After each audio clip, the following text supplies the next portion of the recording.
जहाँ पे सबके बारे में बात हो रही है, वहाँ पे एक व्लॉगर है जो एड़ा बन के पब्लिक को पेड़ा खिला रहा है। तो वो कैसे हमारे रिएक्शन से बच सकता है, क्योंकि हम तो अनबायस्ड होकर रिएक्शन देते हैं। तो अगर आप भी उस व्लॉगर के बारे में सुनना चाहते हैं तो पूरे रिएक्शन को एंड तक ज़रूर सुनना और चैनल को सब्सक्राइब ज़रूर करना। कई बार अपने क्लिकबेट थंबनेल के कारण चर्चाओं में आने वाले और समटाइम्स अपने क्रिंज कंटेंट का अच्छे से प्रचार करने वाले वीके कपल्स यानी कि चौधरी कपल्स, जिन्होंने अभी कुछ दिन पहले बिग बॉस में जाने का पूरा हू हल्ला मचाया हुआ था। सरप्राइज सरप्राइज, बिग अनाउंसमेंट, कहाँ गया वो अनाउंसमेंट? क्या उस अनाउंसमेंट की टाएं टाएं फिश हो गई, या ये अनाउंसमेंट भी इनका उन्हीं क्रिंज कंटेंट में से एक था जिनके लिए ये पब्लिक को अक्सर बेवकूफ़ बनाते हैं। पहले तो इन्हें बच्चा पैदा करने का इतना ज़्यादा शौक था कि इनका हर दूसरा कंटेंट और हर दूसरा थंबनेल ही इसी से रिगार्डिंग होता था। घर में आई खुशियाँ, घर में आने वाली है नया मेहमान, नया मेहमान। अरे बाबा, पहले अपने एक मेहमान को तो अच्छे से पाल पोस के बड़ा कर लो, क्योंकि उस मेहमान की जिम्मेदारी तो लगता है आपके मम्मी पापा के ऊपर ही है। आपने उनको एक चलता फिरता प्यारा सा खिलौना ला के दे दिया है और आप दोनों अपने करियर के लिए फोकस्ड हो गए हो। तो पहले एक मेहमान को अच्छे से पालो, फिर दूसरे मेहमान की तैयारी करना। हालांकि इनके उस हाइप को देख के ना ऑडियंस भी इनसे अक्सर नाराज़ इसी बात के लिए रहती है कि आपके पास कोई कंटेंट नहीं होता। आप जब देखो घर में आई खुशियाँ, नन्हा मेहमान आने वाला है, इसके अलावा भी तो कुछ दिखाओ, इसके अलावा भी तो कुछ करो। कहीं ना कहीं यही रीज़न है कि इनका एकदम से चलता फिरता बहुत ही पॉपुलर चैनल अब थोड़ा थोड़ा डाउन होने की कगार में है। और अब आप इनके गिरते हुए व्यू से ये अंदाज़ा लगा सकते हैं कि ऑडियंस कहीं ना कहीं इनसे डिस्कनेक्ट हो रही है। उसके बाद फिर से ऑडियंस के अंदर एक प्यार उमड़ा था। शायद उन्हें ये लगा था कि हमें अब ये कपल बिग बॉस में देखने को मिलेगा, और यही रीज़न है कि इनके व्यूज़ में थोड़ी बढ़ोतरी हुई थी। लेकिन अगेन, क्या इन्होंने ऑडियंस के साथ खेल लिया है गेम? और क्या ये गेम खेलना इनको महंगा नहीं पड़ेगा? क्योंकि एक तरफ से इन्होंने व्लॉगिंग कर दी है बंद, और बंद करने का रीज़न ये भी है क्योंकि व्लॉग में इनको कुछ ज़्यादा रिव्यूज़ तो आ नहीं रहे थे, कुछ ज़्यादा व्यूज़ इन्हें नहीं आ रहे थे। एंड उसके बाद इन्होंने उसे कन्वर्ट कर दिया पॉडकास्ट चैनल में। तो अरे बाबा, वो बिग अनाउंसमेंट कहाँ है और कब आएगा वो बिग अनाउंसमेंट? अभी इन्होंने थोड़े दिन पहले मेकअप की शॉपिंग करी, 2-2 3-3 लाख के मेकअप की शॉपिंग। कभी ये शॉपिंग, कभी वो शॉपिंग, कभी इसके साथ डांस, कभी उसके साथ डांस। चलो ठीक है, मानते हैं काम के लिए इंसान को ये सब चीज़ें करनी पड़ती हैं। लेकिन एक बात बताओ, झूठ बोलने की कोई लिमिट तो होती है। कहीं तो झूठ ख़त्म होता है और कभी तो ख़त्म होता है।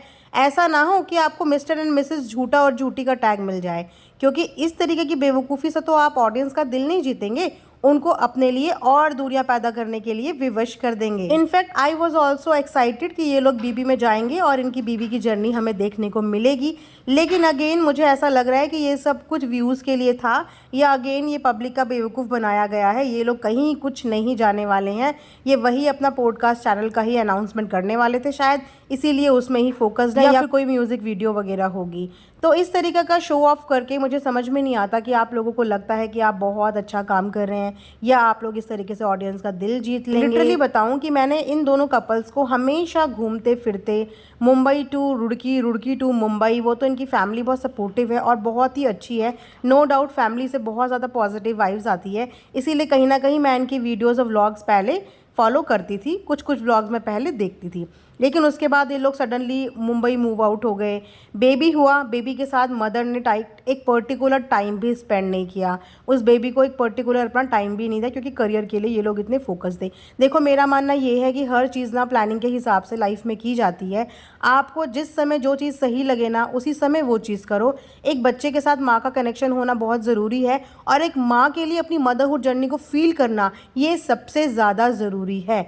लेकिन कोई भी बेबी को डिलीवर या बर्थ देने के बाद आप उस बेबी को किसी और को सौंप दो, भले ही वो उसके ग्रैंड पेरेंट्स हैं, बट स्टिल माँ माँ होती है, और हर एक बच्चे का अधिकार होता है अपनी माँ के प्यार के लिए। मैं मानती हूँ कि समटाइम्स हमें अपने करियर ग्रोथ के लिए कुछ चीज़ें सेक्रीफाइस करनी चाहिए, लेकिन हमें ये सब चीज़ें प्लानिंग के साथ ही अपनी लाइफ में करनी चाहिए, ताकि हमारी हर चीज़ प्रॉपर तरीके से बैलेंस रहे। ऊपर से अगर फिजूल खर्ची की बात की जाए तो ये कपल भी फिजूल खर्ची में बिल्कुल भी कम नहीं है। ये अक्सर अक्सर आपको मॉल में पाए जाते हैं या अक्सर आपको कपड़ों की शॉपिंग करते हुए नज़र आते हैं, लेकिन ये कभी भी आपको किसी गरीब की हेल्प करते हुए नज़र नहीं आएंगे, कभी भी किसी एनिमल की हेल्प करते हुए नज़र नहीं आएंगे, कभी भी कोई दान पुण्य करते हुए, कोई गिव अवे करते हुए या कोई भी XYZ चीज़ें जो सोशल वेलफेयर के लिए हो सकती हैं वो करते हुए नज़र नहीं आएंगे। हो सकता है कि मैंने कुछ मिस आउट किया हो। अगर आप लोगों ने ऐसा कुछ करते हुए इन्हें देखा है तो कमेंट सेक्शन में मुझे ज़रूर बताना। तो चलो, जब बिग बॉस जा रहे थे तो इतना हू हल्ला मचाया, इतनी सारी हिंट दिया, इतना कुछ शो ऑफ किया, बट अब अगर नहीं जा रहे हो तो इस चीज़ की भी तो हिंट दो, इस चीज़ का भी तो शो ऑफ करो, इस चीज़ के लिए भी तो मुंह खोलो जैसे बिग बॉस के लिए मुंह खोल रहे थे। अब तो बता दो कि चक्कर है क्या और असलियत है क्या। वैसे एक बात बताऊं, ये एक बहुत अच्छा मौका था अपने आप को प्रूव करने का, जहां पे सारा YT इसी कंटेंट को लेके, इसी हिंट को लेके काम कर रहा था। वहाँ पे आपको ये इस चीज़ में, इस ट्रेन की गाड़ी में सफ़र नहीं करना चाहिए था। आपके पास ये मौका था ऑडियंस को रियलिटी से कनेक्ट करने के लिए, उनको अपना एक अच्छा साइड दिखाने के लिए, क्योंकि आप और ऑडियंस के बीच में जो डिस्कनेक्ट हुआ था उसका रीज़न और कुछ नहीं, आपके क्लिक बेट्स थे, आपकी झूठी अफवाहें और झूठी न्यूज़ थी कि थंबनेल में कुछ और होता था और आपकी वीडियो में ऐसा कुछ होता ही नहीं था। तो आप शायद इतने टाइम में ये चीज़ एनालाइज नहीं कर पाए कि किस रीज़न की वजह से ऑडियंस का आपसे डिस्कनेक्ट हुआ, लेकिन मैंने ये चीज़ एनालाइज करी क्योंकि मैं भी एक ऑडियंस हूँ और मेरे लिए हर व्लॉगर में, जैसे कि मैं हमेशा कहती हूँ, न्यूट्रल हैं। तो मुझे जो दिखता है मैं उस तरीके का एनालाइज करके शेयर करती हूँ।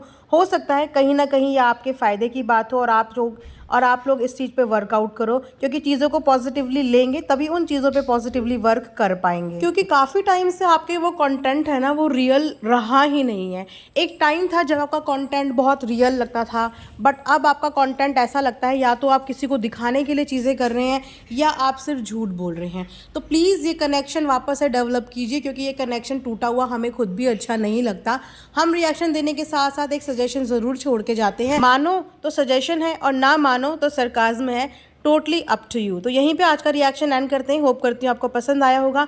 लाइक शेयर सब्सक्राइब करना बिल्कुल ना भूलें and thanks for watching earth mom Dehradun.